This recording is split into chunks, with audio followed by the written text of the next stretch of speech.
ازيكم عاملين ايه؟ وحشتونا جدا من الفيديو اللي فات. النهارده جاي لكم بوصفه جديده هتوفر علينا كتير قوي في غسيل الفراخ والطيور، الحمام، البط. وصفه جميله قوي موفره. معانا هنا المكونات: ده قشر ليمون، الليمون اللي بنعصره عادي، بنحوش القشر بتاعه في الفريزر في كيس لحد ما يبقى معانا كميه كده عشان نبتدي نعمل بيها الوصفه. وهنا معلقتين كبار جنزبيل وربع كوبايه خل ابيض. نبتدي بقى الوصفه بتاعتنا.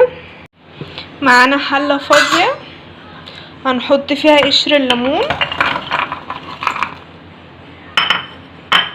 كله قشر بقى، انت سواء مقشراه بتعملي بيه عصير او بتعصريه مثلا على سلطه او على حاجه، كله قشر ليمون يعني مفيهوش ليمون خالص. هننزل عليه بميه مغليه.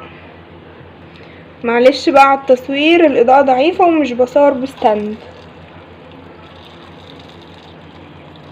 ميه مغليه مش كتير يعني، حبه قليلين خالص. دلوقتي حطيناه على البوتاجاز وهنسيبه لحد ما يتسلق. عايزينه يتسلق يتهري خالص يعني، يبقى مستوي قوي. تمام، هيتسلق ونرجع لكم تاني نكمل بقيه الخطوات. رجعنا لكم تاني. دلوقتي هنشوف الليمون وصل لايه. تمام، انا نقلته على العين الصغيره عشان على العين الكبيره لقيته بيفور. بصوا خلاص هو كده شرب الميه بتاعته خالص، مبقاش فيه ميه خالص، واحنا عايزين كده علشان نقدر نضربه. دلوقتي بقى انت قدامك حاجه من الاتنين: لو عندك هاند بلندر هتضربيه بالهاند بلندر، لو ما عندكيش هتستني لما يبرد خالص وتضربيه في الخلاط، او لو عندك بقى كبه ستانلس حطيه في الاستانلس عادي وهو سخن، بس لو تضربيه في الخلاط استني لما يبرد. انا هعمله في الكبه عشان اخلص يعني عادي بسرعه، والكبه كمان هتضربه احسن. هنقله بقى في الكبه ونرجع دي نكمل كبه سوا. سكاني استانلس، عايزه اقول لكم حلوه جدا. تمام، كبيره من جوه، مساحتها كويسه يعني، وكويسه يعني، هي كنوع كويس بصراحه. ماركتها حلوه، ماركة سكاني حلوة، مجربة منهم كذا حاجة حلوة. ولو عايزين ريفيو عن الكبة او عن اي جهاز سكاني تاني عندكم او ناويين تشتروه اكتبوا لنا في التعليقات وان شاء الله نعمل لكم ريفيوهات حلوة جدا. دلوقتي انا طحنته في الكبة اهو. تمام، برضو الاضاءة مش احسن حاجة، معلش الاضاءة ضعيفة، هحاول ازود الاضاءة شوية. المهم يعني انا طحنته في الكبة، فهو دلوقتي طحنة واحدة يعني فخشن شوية، بس احنا عايزينه ناعم. هنزود بقى الخل بتاعنا، ماشي، خل يكون مركز. وهنزود معلقتين الجنزبيل.